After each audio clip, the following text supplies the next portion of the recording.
ব্যাটে বলে দাপট দেখিয়ে দীর্ঘ ২১ বছর পর অস্ট্রেলিয়ার বিপক্ষে ওয়ানডে জিতেছে বাংলাদেশ, ঘরের মাঠে যা প্রথম। ২০০৫ সালে কার্ডিফে অস্ট্রেলিয়া বধের মহাকাব্য জাতীয় দলের সাবেক অধিনায়ক রোমানা আহমেদের স্মৃতিতে এখনও তরতাজা। ঘরের মাঠে দীর্ঘ প্রতীক্ষার পর জয় পেলেও তিনি এগিয়ে রাখছেন ২ দশক আগের সেই জয়কেই।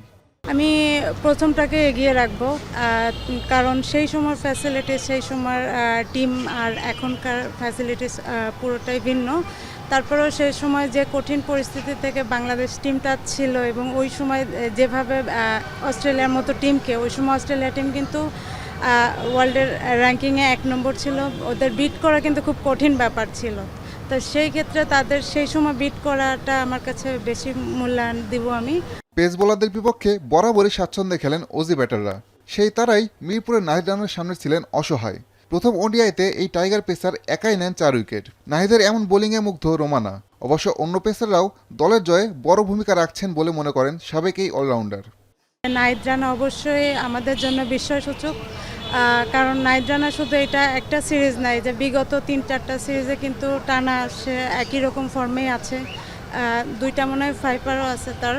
হ্যাঁ, তারপরে যে সে পাকিস্তান সিরিজে গিয়েছিল সেখানেও কিন্তু খুব ভালো করেছে।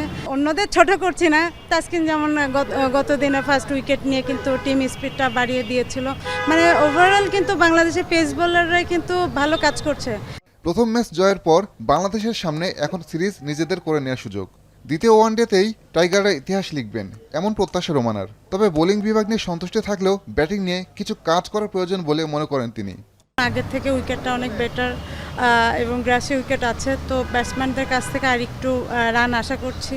এর আগে ঘরের মাঠে অস্ট্রেলিয়ার বিপক্ষে টি-20 সিরিজ জিতেছিল বাংলাদেশ। এবার ওয়ানডেতেও ভালো কিছু স্বপ্ন দেখছে টাইগাররা। আসাদুজ্জামান লিটন, এখন, ঢাকা।